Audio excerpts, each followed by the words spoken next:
commence le matin avec un verre d'eau et non pas avec un café.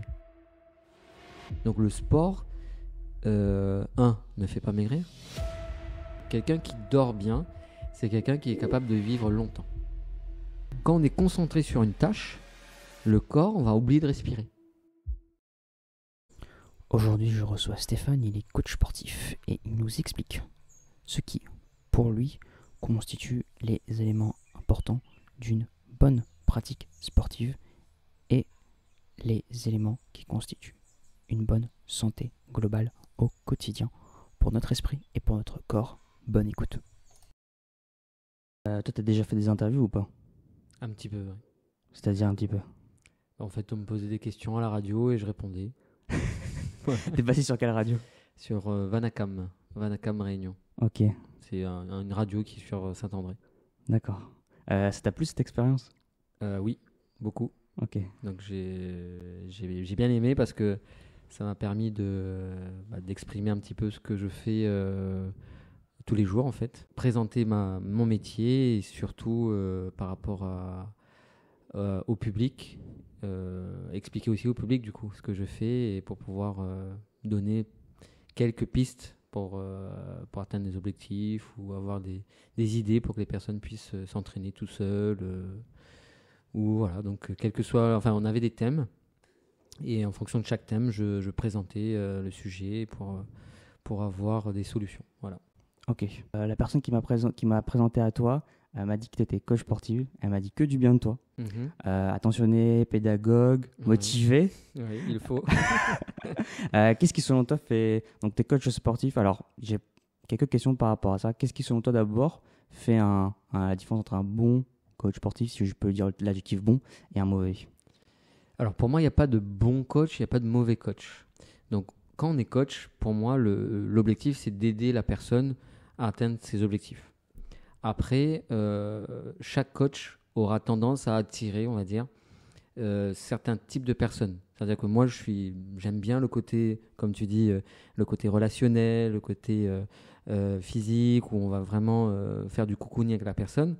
Moi, j'aime bien ça. Donc, forcément, je vais attirer des personnes qui sont un petit peu à la recherche de ce type de coach, en fait. Voilà. Après, il y a des coachs qui vont plus axer leur pratique sur, par exemple, le renforcement musculaire, sur vraiment la prise de masse, etc. Donc, ils vont attirer des personnes qui sont dans cet objectif-là. Voilà. Donc, moi, j'aime bien tout ce qui est un petit peu... Enfin, j'aime bien prendre la personne dans sa globalité. Que ce soit sur le plan physique, sur le plan psychologique surtout, parce qu'il y a une grosse partie de psychologie en coaching.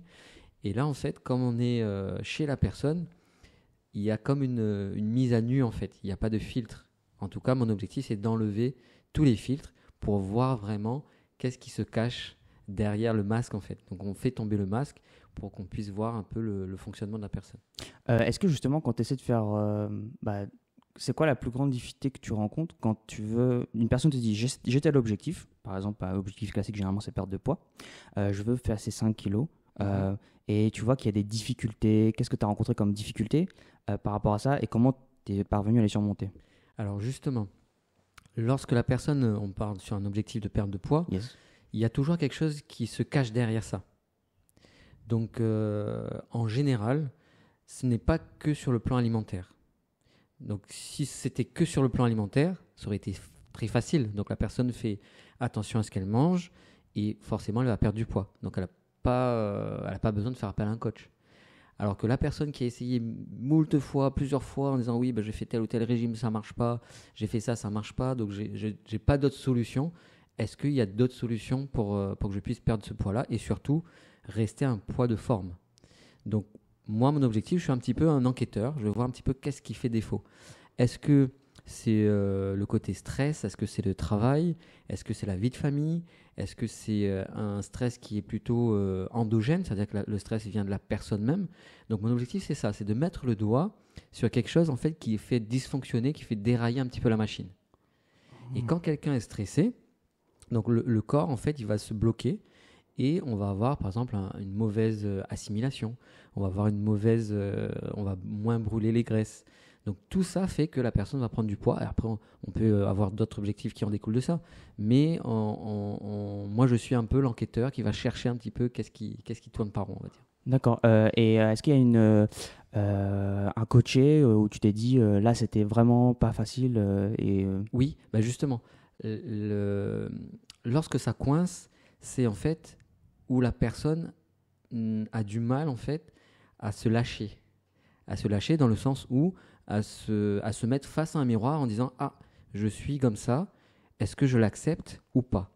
Donc lorsque la personne commence à s'accepter, c'est là en fait qu'on commence à faire tomber le masque. Dès que la personne se ferme, j'en ai rencontré des personnes dans la perte de poids, elles me disent, parce qu'en général ce sont 98% de femmes, elles me disent oui mais j'ai envie de perdre du poids mais j'y arrive pas. Je dis ok, bon on va essayer de chercher un petit peu la chose, le point qui ne va pas, et en fait la personne se ferme. Donc du coup moi je peux plus intervenir.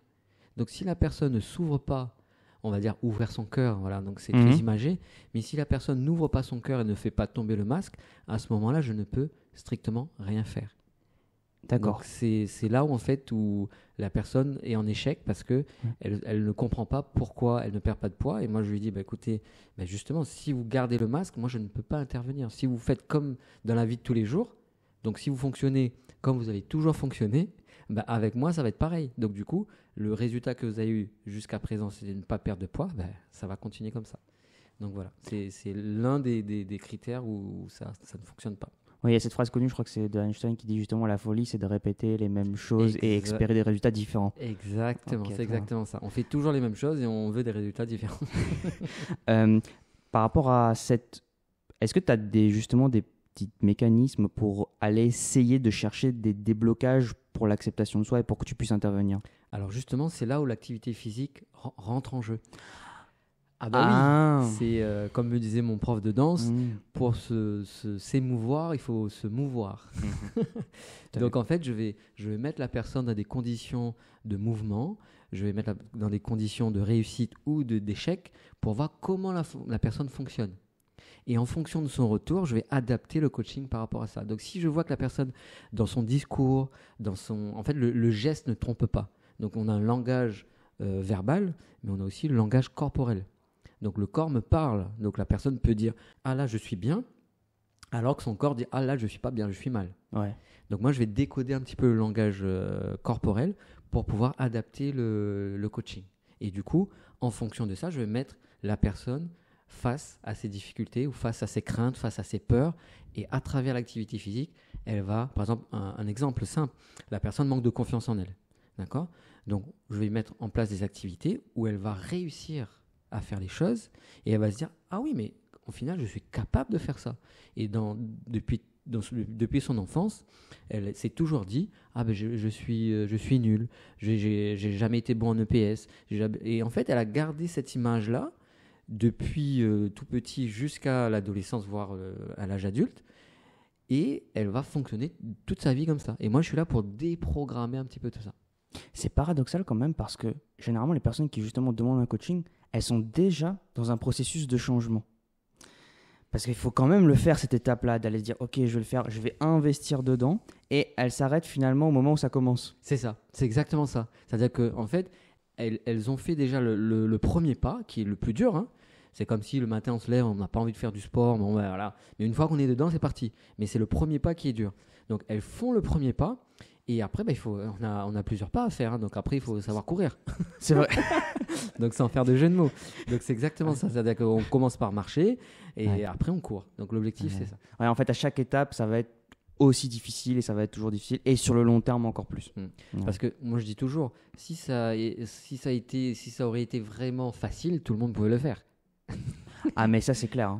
Si avoir un beau corps, c'était quelque chose de normal, ça perdrait sa valeur. Et donc, il y aurait beaucoup moins de gens qui voudraient l'avoir. C'est ça. Tout à fait. Donc, c'est une quête de tous les jours. Donc, moi-même, je me l'applique, on va dire cette discipline-là, pour que je puisse justement tous les jours être au meilleur de ma forme. On ne peut pas être toujours à 100%, mais on va dire qu'il faut se rapprocher au maximum de ces 100%.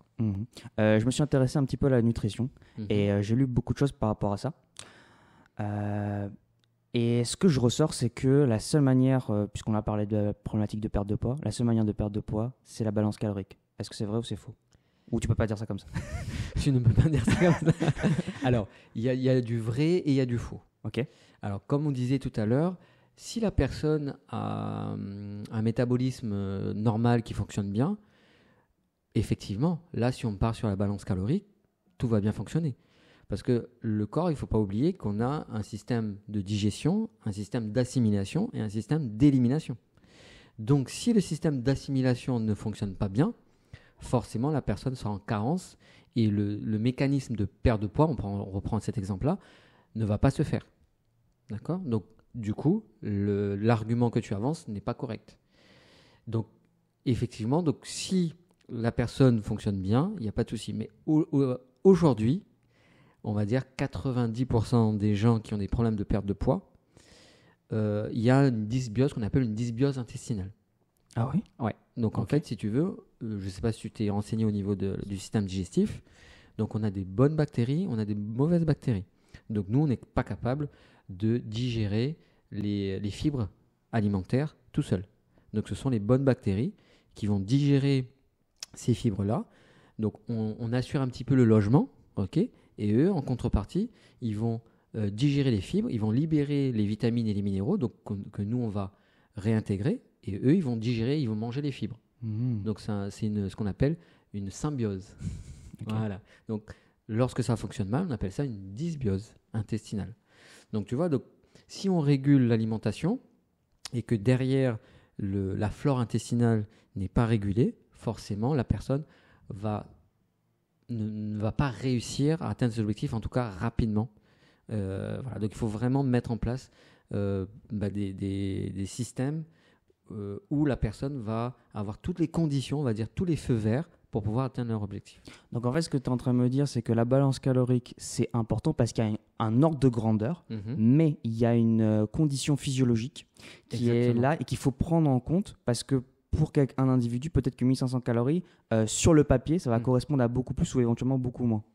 Oui, effectivement, c'est exactement ça. Il y a aussi l'aspect où, imaginons qu'une personne lambda doit consommer 2000 kilocalories par jour. Yes. Ce qu'on appelle le métabolisme de base. Oui. Okay. Donc, le métabolisme de base, c'est quoi? C'est la quantité d'énergie qu'on a besoin pour assurer les fonctions vitales. Oui, si le corps était au repos toute la journée, voilà combien il a besoin pour survivre. Exactement. Donc, ce qu'on a tendance à faire, donc ce qui est, on va dire, plus ou moins logique, on dit, comme on consomme 2000 calories en temps normal, on va consommer 1500. Comme ça, notre corps va brûler nos graisses pour qu'on puisse perdre du poids. Mais malheureusement, ça ne fonctionne pas comme ça. Ce n'est pas aussi simple. Donc le corps, en fait, comment il va réagir? Lorsque on consomme 2000 calories, enfin, le corps doit consommer 2000 calories et que nous, on apporte au niveau de l'alimentation 2000 calories, donc on a l'équilibre. Lorsqu'on amène 1500 calories au niveau alimentaire, donc le corps, effectivement, il va puiser dans ses réserves, mais sur 2-3 semaines, pas plus, 1 mois maximum. Ce qui explique un petit peu les effets yo-yo. Donc on perd du poids le premier mois, après on reprend, etc. Donc le premier mois, effectivement, le corps va puiser dans ses réserves. Mais au bout du premier mois, le corps, son métabolisme de base va passer de 2000 à 1500 calories.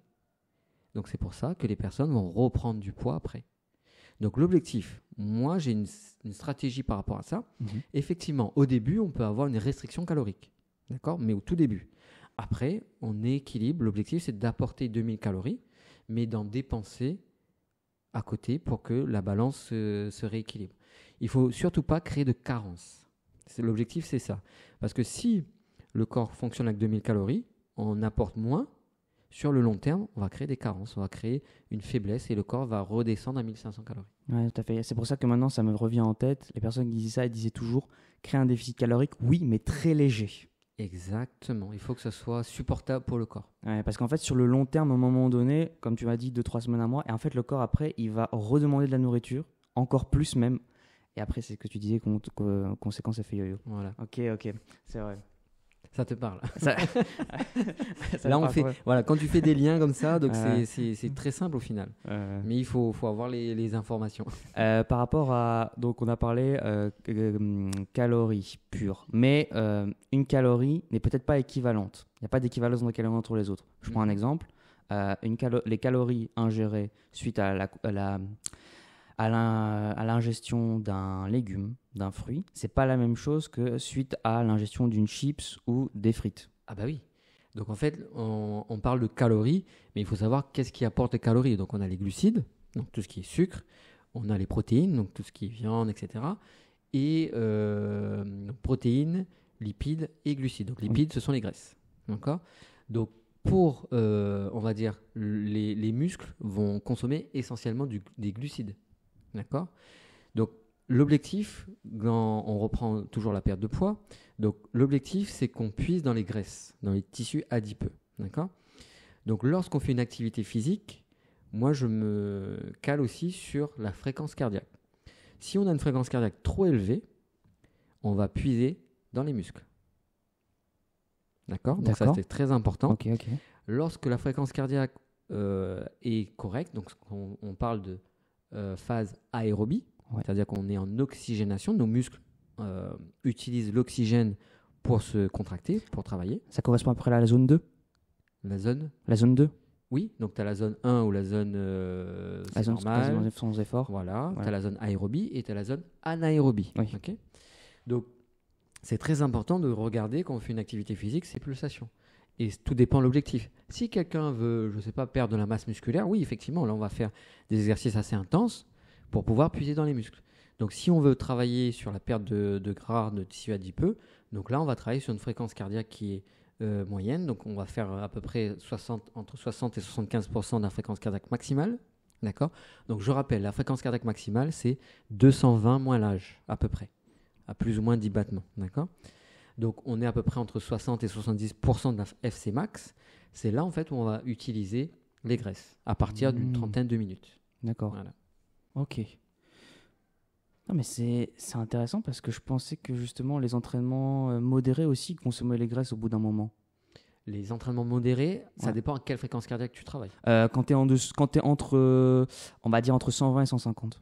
Oui, c'est ça. Donc là, tu es dans cette zone-là. Donc Ok. tu es à peu près entre 60 et 70% de la FC max. Ouais, c'est ça. Voilà. Ouais. C'est la zone qui est très utilisée par les athlètes d'endurance. Mhm. Pour la plupart de leurs entraînements en fait sont faits à cette C'est endurance-là. ça. Ils s'entraînent très peu de temps intensément. Ils C'est s'entraînent ça. plutôt sur le long Sur terme. modéré, ouais. Donc Ah. c'est là où on peut tenir le plus longtemps. C'est pour ça qu'on parle d'aérobie. C'est-à-dire que quand on utilise de l'oxygène, on est capable de tenir des heures et des heures sur C'est cette ça. activité-là. Voilà. Effectivement. Par rapport à ça, il y a deux pratiques que moi j'ai réalisées. Alors, c'était pas spécifiquement pour la perte de poids, mais c'était aussi pour le défi, ce que ça a apporté. Donc, Mhm. première pratique que j'ai pratiquée, c'était le jeûne intermittent. J'ai D'accord. fait jeûne intermittent pendant un an sec. Je faisais 16-8. D'accord. 16-8, un an sec. Et les 2 autres années, je l'ai fait. Parfois, j'ai fait 6 mois avec 24, avec Mhm. un seul repas par jour. Voilà. Qu'est-ce que toi tu penses du jeûne intermittent? Alors, pareil. J'aurais tendance à dire, si tu veux, tout dépend de ton objectif. Donc, si tu as un objectif de détox, par exemple, donc si tu veux enlever les toxines du corps, donc c'est super intéressant.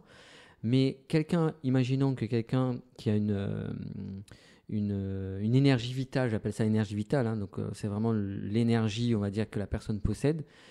Si la personne n'est pas capable de tenir, par exemple, une journée, même quelques heures sans manger, Mhm. donc là, la personne ne va pas pouvoir faire ce jeûne intermittent. Donc, il faudrait peut-être faire un jeûne où elle va rester 3 ou 4 heures sans manger. Ok.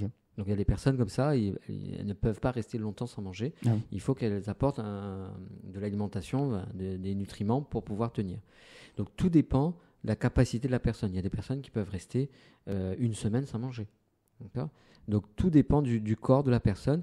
Et la règle d'or, c'est vraiment d'y aller progressivement, de faire des tests, voir un petit peu comment on se sent, si on a la tête qui tourne, si on a des sensations de fringales, etc. Donc, tout dépend de ce qu'on attend de ce jeûne-là. Donc, l'objectif du jeûne, donc je ne sais pas si tu sais, donc c'est vraiment de nettoyer le corps et de régénérer les cellules.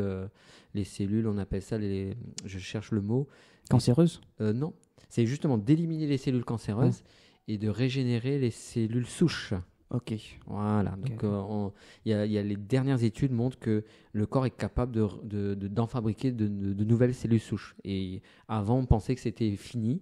Une fois que c'était produit, on ne peut plus en avoir. Maintenant, les dernières études ont montré qu'on est capable de régénérer et d'avoir de nouvelles cellules souches. Et ça sert à quoi ces cellules souches? Alors, une cellule souche, c'est quoi? C'est par exemple, tu as les cellules du foie. Imaginons que tu as quelques cellules qui sont endommagées. Lorsque tu vas jeûner, en fait, tes cellules mortes vont être consommées par le corps. Il va y avoir une autoconsommation de ces cellules-là et tu vas produire de nouvelles cellules. Une cellule souche, en fait, c'est une cellule qui est capable de faire n'importe quelle cellule du corps. C'est ce qu'on appelle les cellules souches.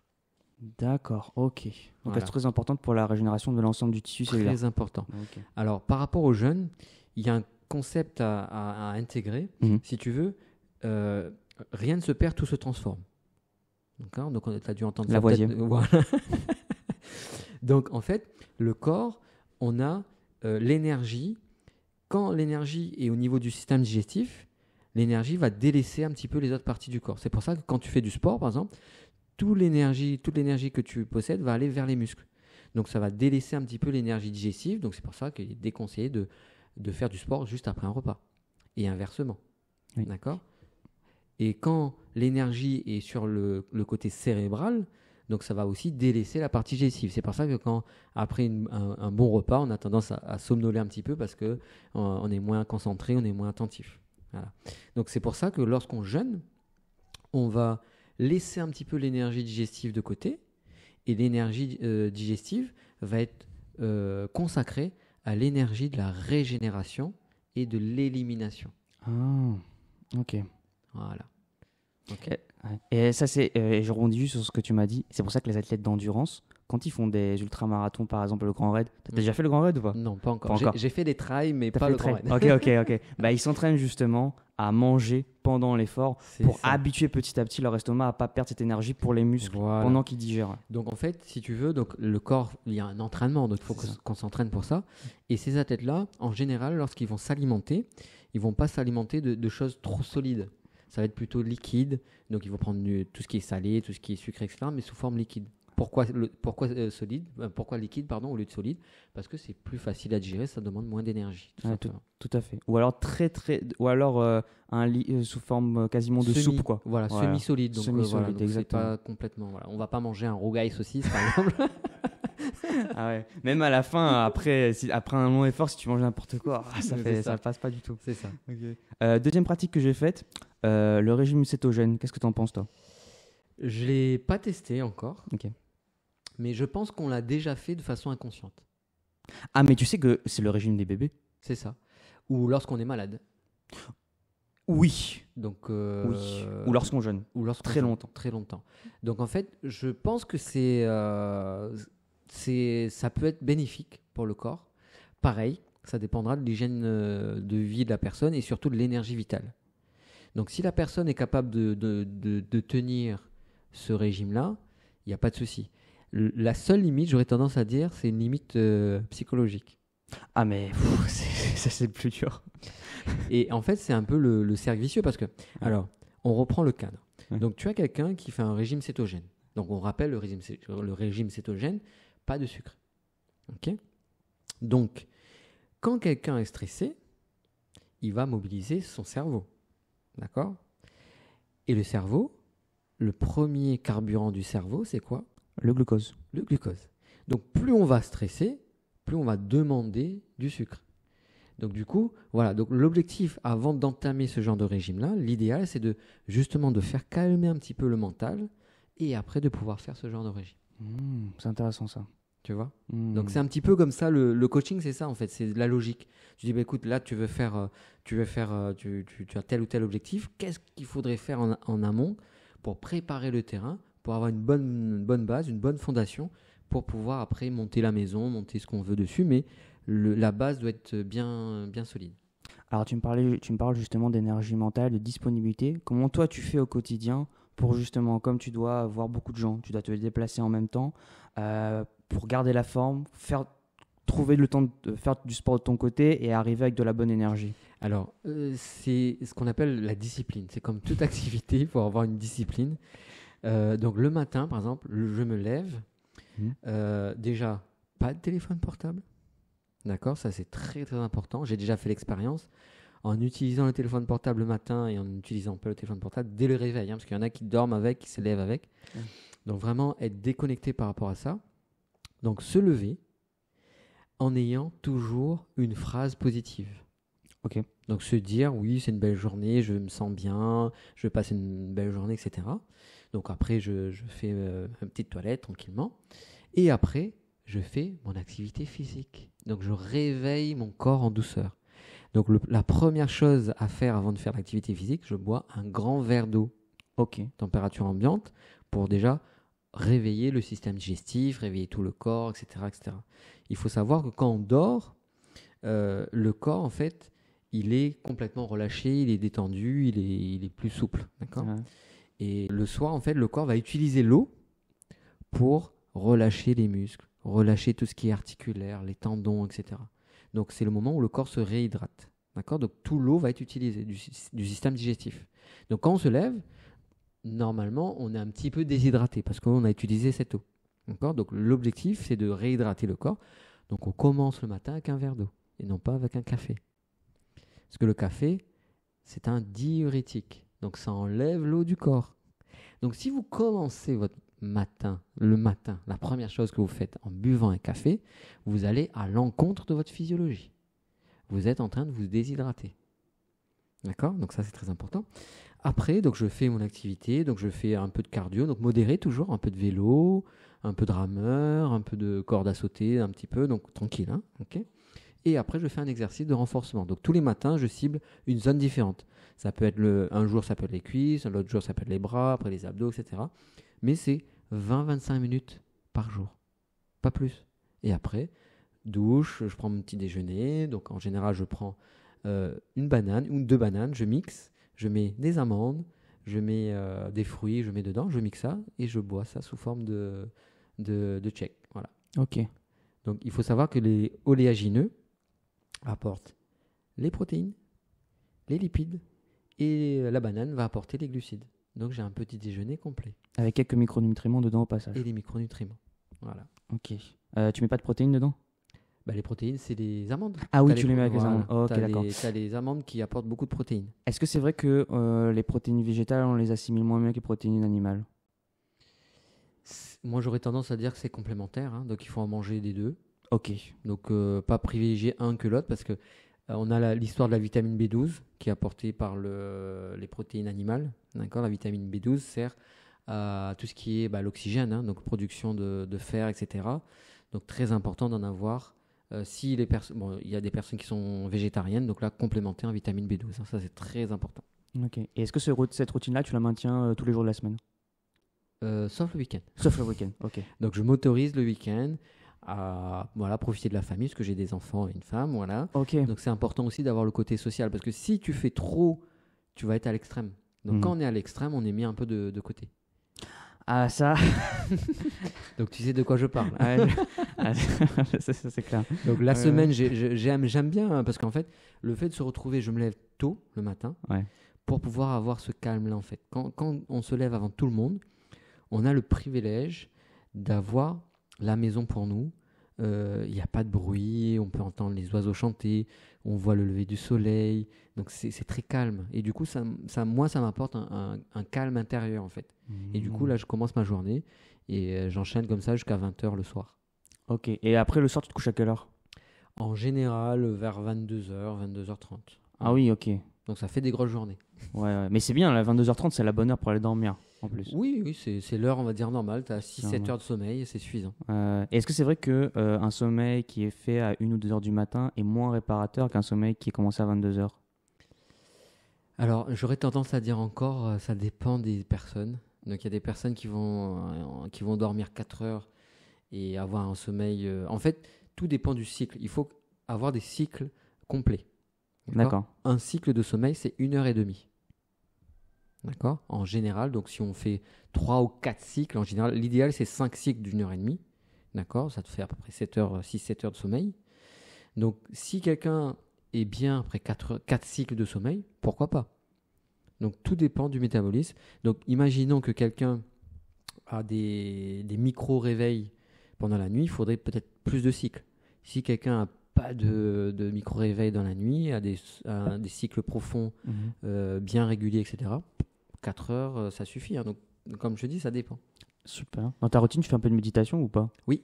Ok. Donc le matin, après avoir fait mon activité physique, etc., donc après la douche, je me pose et je fais 5-10 minutes de méditation, de respiration, d'affirmation positive, etc., etc. D'accord, c'est un type de méditation précis ou c'est toi ton propre style?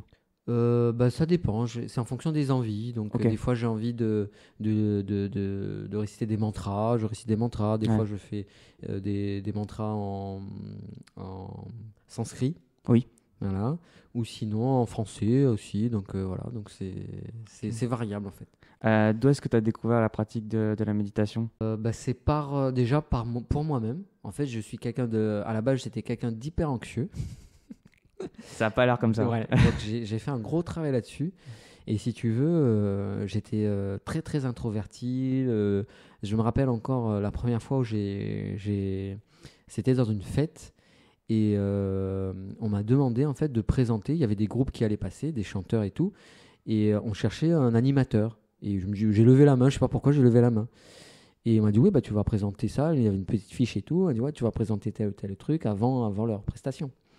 Et je suis monté sur scène, et il y avait une centaine de personnes devant moi, et micro à la main, je regarde tout le monde, et là, j'ai pas pu dire un mot. J'étais bloqué. Donc bloqué de chez bloqué, et à ce moment-là, je me suis dit non, plus jamais ça, je veux travailler là-dessus, je veux justement passer ce stress-là. Et jusqu'à aujourd'hui, je le travaille pour casser un petit peu ce côté stress, anxieux, enfin le stress, etc. Et ça m'a motivé, donc je le fais déjà pour moi. Et quand je vois que ça marche sur moi, pourquoi pas le montrer aux autres? Et ce qui m'a poussé aussi à faire ce métier-là. Qu'est-ce qui a fait justement, comment tu as fait concrètement peut-être des astuces, des méthodes pour arriver concrètement à cet état d'anxiété profond et à s'en sortir justement? En fait, on ne se rend pas compte qu'on est stressé, on est anxieux. Donc il y a beaucoup de personnes en fait qui ont toujours vécu comme ça et se disent ah ben oui, je suis comme ça, j'ai grandi comme ça, c'est bon, on va pas changer, alors que la personne est pas bien, d'accord? Donc moi je me suis rendu compte parce que j'avais des troubles du sommeil, j'avais des palpitations, j'avais des sueurs, les mains toujours moites, etc. Donc je me rappelle encore, j'ai passé mon permis, je pouvais même pas tenir le volant tellement les mains étaient moites. Okay. Et du coup donc ça m'a poussé justement à passer ça et j'ai testé. Donc, j'aurais tendance à dire que chaque personne aura un ou des outils qui vont mieux passer que d'autres. Donc, moi, j'ai rencontré une personne où j'ai testé un petit peu tout ce qui est la médecine énergétique, hein, donc la médecine chinoise, donc le shiatsu, réflexologie plantaire, etc., pour vraiment débloquer les énergies. J'avais des énergies qui étaient bloquées, surtout sur le stress, et du coup ça a fluidifié, on va dire, les énergies, et du coup voilà. Mais par contre c'est un travail encore une fois de tous les jours. D'accord. Donc on peut pas dire on fait une fois et demain c'est fini, on passe à autre chose. Non, c'est vraiment un travail de tous les jours, une remise en question de tous les jours, et sinon on chasse le naturel, il revient au galop. Et c'est pour ça en fait le fait d'avoir des clients, ça t'oblige justement à faire face aux autres, face à tes peurs, etc. Exactement. Voilà.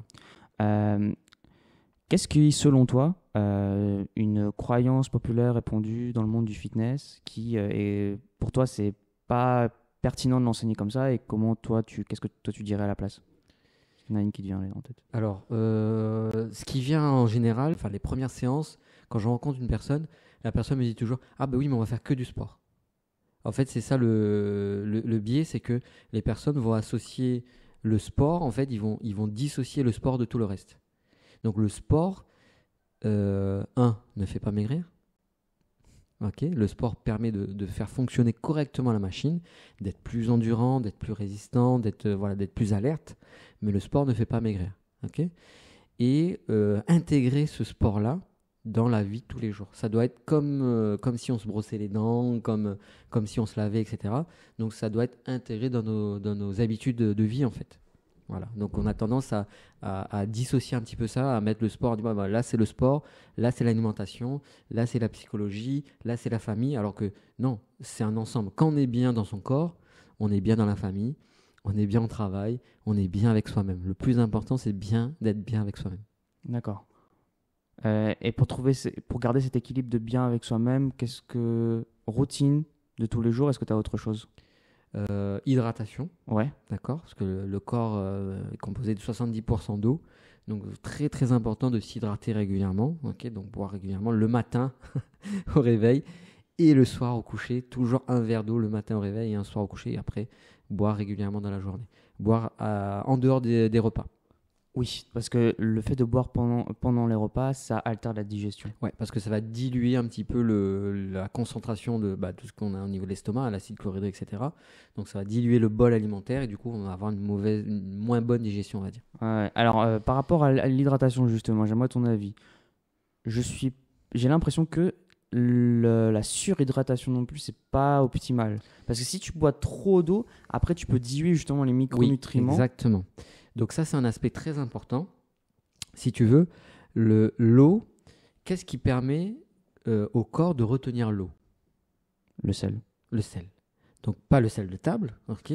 Donc on a le sodium qui est très important pour retenir l'eau. J'ai beaucoup de personnes qui me disent je bois 5 litres d'eau par jour et je pisse 5 litres d'eau et j'urine, pardon, 5 litres d'eau. Et je comprends pas, je suis déshydraté. Effectivement, parce qu'il y a un manque d'apport de sodium. D'accord? Si on n'apporte pas le sodium, donc j'ai une petite astuce par rapport à ça. Donc je ne sais pas si tu connais le sérum de Quinton. Le plasma de Quinton. Le plasma de Quinton. Oui, je connais, ouais. C'est exactement ça. Donc une personne qui est déshydratée, l'idéal c'est quand elle consomme de l'eau, c'est d'apporter un peu de sérum de Quinton dans son alimentation, dans la bouteille, dans le verre où la personne boit. Comme ça, il va y avoir du sodium et on va retenir l'eau. C'est comme ça qu'on va s'hydrater. Super. C'est très très important. Ouais. Est-ce qu'il y a une dernière chose sur laquelle tu voudrais insister, que tu voudrais nous suggérer? Le sommeil. Oui. Vas-y, je t'en prie. Le sommeil, c'est très important. Alors, le sommeil, c'est très très important. Donc, quelqu'un qui dort bien, c'est quelqu'un qui est capable de vivre longtemps. Et surtout, donc vivre longtemps. Et surtout, par exemple, la personne, on parlait de perte de poids tout à l'heure. Quelqu'un qui dort bien, c'est quelqu'un qui est capable de perdre du poids plus facilement que quelqu'un qui ne dort pas. Comme on disait tout à l'heure, l'énergie va à un seul endroit, okay, voire deux. Donc quand on dort, il y a la phase d'élimination et de régénération. Donc quelqu'un qui dort bien va avoir beaucoup plus d'énergie qui va s'orienter vers l'élimination et la régénération cellulaire. Je parle de la régénération cellulaire, hein, c'est vraiment ça, au niveau de la division cellulaire, etc. etc. Voilà, donc c'est très important le sommeil. Okay. Donc au jour d'aujourd'hui, ce que je constate dans le coaching, il y a de plus en plus de personnes qui dorment moins bien et qui font de l'apnée du sommeil. Pour moi, ce n'est juste qu'une conséquence du stress qu'ils ont toute la journée. Et le corps, en fait, il va décompresser la nuit. Et c'est comme si, je ne sais pas si tu connais, tu as déjà vu des bébés, en fait, la journée, ils sont portés et tripotés toute la journée. Et le soir, ils sont excités comme pas possible. Donc, du coup, ils dorment moins bien. Le bébé qui va dormir, qui va faire une sieste à 10h, va faire une sieste à 14h. Le soir, il dort comme un bébé, c'est le cas de le dire. Il dort beaucoup mieux que s'il était excité toute la journée. Oh. Et en fait, le corps, il va juste décompresser la nuit.